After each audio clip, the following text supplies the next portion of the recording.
I think Monahan and Edmondson are good to go. I just don't think they're putting them in the lineup just yet. Okay. That's my feeling. But now the latest is Sean Monahan is following the team on the road trip. They're heading to Carolina on Thursday, then Toronto, I believe, on Saturday. Monahan is joining the team. Doesn't mean he's going to play, but he's with them. He's going to learn. He's going to That's some learn. mental games. Kent Hughes mental games right there to kind of hint at teams like, hey, our boy's ready to go. You ready to give some offers? Exactly. The one guy too, I think Edmondson is. I'll be honest with you. At this point in time, I think Edmondson is gone. Especially so more talks with the LA Kings. The one that's really, I think, the potential trade of the day for the Montreal Canadiens. And again, I'm going to restate the fact that I hope it doesn't happen.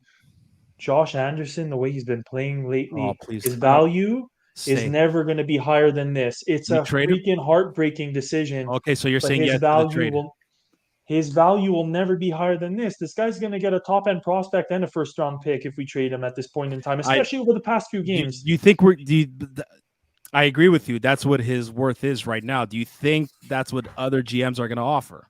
Nope. I think certain GMs might offer. Look, it's a very competitive market going into the deadline, and I want to ask you guys, non-emotionally, the way Josh Anderson plays, is it sustainable? Is it sustainable or reasonable to think that he's going to have a long and healthy career, or is he going to be injured towards the back end? Like, it's a long contract.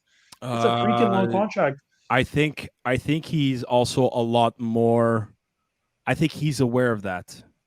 And I think he's going to be careful in some sense without jeopardizing his health. I'm getting that feeling. I hope so. Because ever since that surgery, he hasn't been injured much.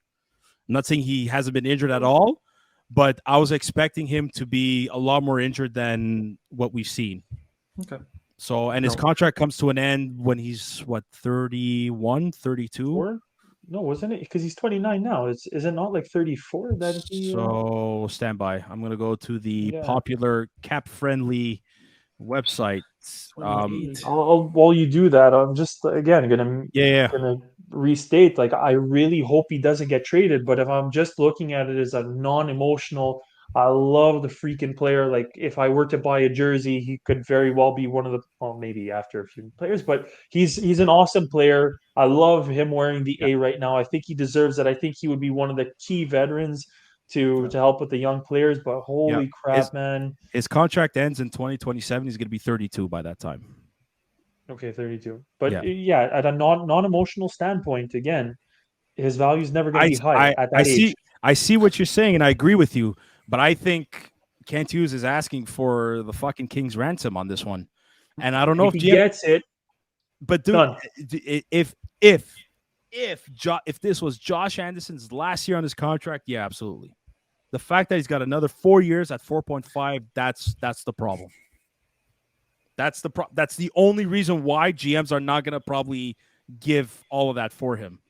But you said it, and I'm going to restate it without smacking my hands. If they offer King's ransom, you take it. You take it and you run and you absorb the loss. He said it unless the offer is too good to refuse. Of course Kent Hughes is going to do it.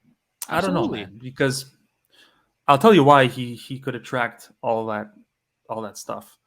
There's not many players like him. He's a rare breed in a sense, right? So Kent Hughes is allowed to ask for a first round for this year. Of course, you know what I mean? But that's what I'm saying. He's minimum first round for this year. The problem is teams know that this draft is fucking is deep. So why would they get rid of an opportunity for this guy could help them a young player to come in to be a help them win the cup? Yeah, you can help them win the cup. But it's a fine balance, right? Managers or management doesn't want to make that same mistake like Chicago did, where they Yeah, but Chicago won their cup, so it's okay. They won their cups. Imagine if Chicago, with all the players they had, they didn't win a single fucking thing. It's tough because I'll tell you why. Chicago didn't have what the salary cap situation is now with inflation and all this shit. They were in a time where teams were less worried about spending contracts. Now because they were properly managed. Zook. Well, that too. But go look at every single cent. I'm going to repeat. No, right. But there's a lot more going against teams now than in 2010. Well, no, it's because some of these GMs are offering contracts like you're offering fucking free candy at Halloween. If you look, like even when Washington won, Ovechkin was not making over $10 million. That's insane. He wasn't. Crosby wasn't making over $10 million. Not even was Malkin. Malkin was making more than Crosby. Taves and Kane, Seabrook and Keith were not making over $10 million. I'm telling you. I understand even with the salary cap going up, fine. Eventually, in a couple of years, there's going to be a lot more leeway. But why do you think Toronto can't fucking win a first-round play?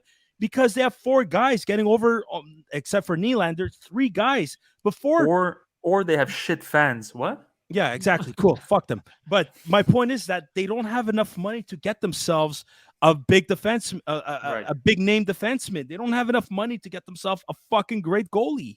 They don't. That's why they keep fucking losing. Right. You know, even when the Kings won, them too, nobody was above $10 million. I don't think Kopitar was. I don't think Dustin Brown was. When Jeff Carter, Mike Richards was there, Drew Doughty, I don't think so. I don't think Jonathan Quick was getting over $10 million either.